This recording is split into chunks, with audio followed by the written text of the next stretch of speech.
One of the moments, Nick Murphy, when he was talking with us, one of his favorite moments where he sort of realized how much fun he was having on the show was when he was burning the barn and Yeah, then someone else was coming out on fire, Ragnar. exactly. That's what he told me. We're gonna have two great episodes, and one guy will come out on fire from a house, and he will fight with lots of people. And I said, I love it, and I want to do it. So, actually, to be a stunt coordinator, it's great because you can pick up some good jobs for you. Yeah. I'm really proud of this stunt because I did it. I think it's a great stunt because it's really rare if you have to do something when you are on fire. Normally, the director, when you have to set yourself on fire, say, "Oh, just scream and dance a little bit like this, and just fall down, and they will, just put out the fire, your guys." But now I have to fight, so I had to learn a really serious choreography, even if you cannot really see in the flames what's going on. There was, a sword fight, and I had to walk through many times. I just closed my eyes and blindly I walked down all the moves, 100 times to do it precisely for the camera. Yeah, it was a great stunt. I loved it. See, you said you picked that, right? You wanted to, as the coordinator, you're like, I want to go in as this. Yeah. I feel like that's something you go like the new guy. I feel like like that's where I put like the new guy. I'm like, all right, new guy, you're gonna be the one on fire today, But first of all, it's really important to put your name card when you are somewhere, because you put some of your guys into danger many times. You have to show them, and for the production, I put myself in danger as well if the time comes up. Wow. It's really important. I think it's kind of a moral thing, And if you have not that kind of morality, you have no, reputation front of the crew, front of your guys, and so on. And I still do it because time to time you have to show, especially for the younger guys. Yeah. Even if you are getting older, you are still evolved and you can bite. Yeah, that's awesome. Now, so going back to when you came out on fire dressed as Earl Ragnar, Ragnar the Fearless, could you just describe like what that suit you were wearing was? Did you have a breathing apparatus or? Yeah, actually, I'm really lucky because these days we have really good gear for fire stunts. I use the same like everyone uses, all over the world, and I buy water gel from Action Factory Los Angeles, for example. That's the best product, and I use a small air tank to breathe. And so, for example, when I did my first one, we had no such as things like this, because when I started my career, in the 90s or early 2000, we were a bit far from the world sometimes. And for example, when I did my first fire job, a big explosion came into my face, and they made a silicone mask, and we never tested.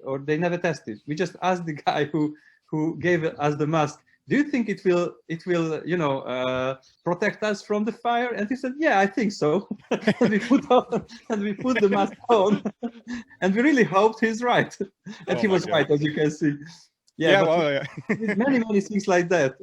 Oh my God. In the golden age, but now it's so different. So much safer and much easier. And for example, for that job, I had water gel on me. Okay. Lots of masks, hoodies on me with glasses. Okay. And then I had a mask, silicone mask on my head. I had Nomex fire suits, 3-layer and 2 sets of. So I was like a Michelin dummy, like that. Yeah. and it was so funny because I had the gloves. I had gloves also. Okay. But the fire was so huge. So the only thing which really hurt my hand, because one pair of gloves was not enough, even if I put in jail. And we put the leather gloves on the Nomex fire gloves, but there was a small silk inside. I didn't notice, so that started to burn inside. Okay. Oh my God. Yeah. Yeah. And I just felt, oh my God. Yeah. First of all, when you are on fire, so when they ignite you, you just see orange glows around you, and you said for yourself, okay, I'm on fire. Goes pretty well. I don't feel any bad things. Okay, let's do it.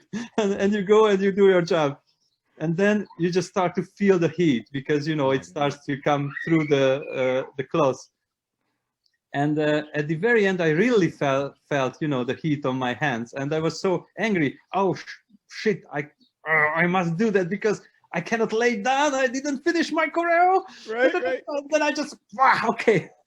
Oh my God! Yeah, and they just put out the fire and they just ripped off, the gloves, and I saw there was ashes inside. Oh my God!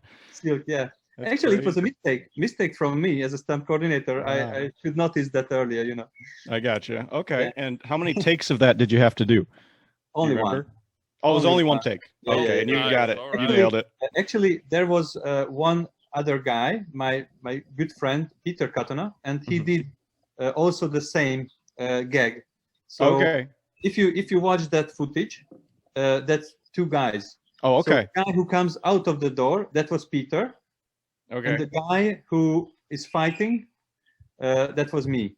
Cool. Okay. Oh, okay. Yeah. Everybody go back and watch that. And Do you have like a Levente. time frame too before you became like just barbecued? Like, is there like a time frame after you get lit that you need to put out? It's about half a minute. So this huge Wow. amount of fire, it's about a half minute. Really? And you will really feel. And the funny thing is, because I did many quite many full body burns in my career, the funny thing is you don't really feel anything for a while, but if Okay. you start to feel something, it really comes painful in a moment. So Oh, okay. really fast, and you have to be really smart and to know that, okay, now I have to lay down. Otherwise, because, they have to run in, put out the fire. It takes a while also. So if you don't give them time, it can take the revenge on you. Absolutely.